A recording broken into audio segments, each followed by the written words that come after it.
So today, in terms of COVID numbers, we have 4,919 new cases. We've had 2,791 positive blood tests. In terms of testing over the last 24 hours, we've had 9,901 samples tested.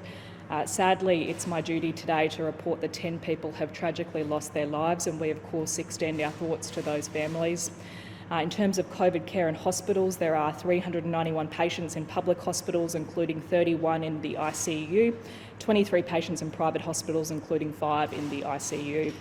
Vaccine coverage across Queensland for people aged 16 and over is 92.48% of Queenslanders with at least one dose, and 90.53% of Queenslanders who are fully vaccinated.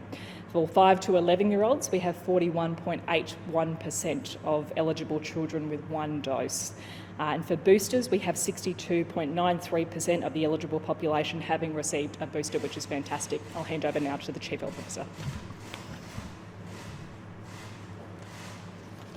Thank you very much, Minister.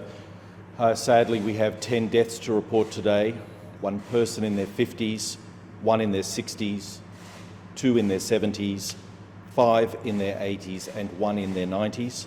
Of these, 2 were not vaccinated, 1 person had 1 dose of vaccine, and 4 had received 2 doses of vaccine and 3 had received a booster.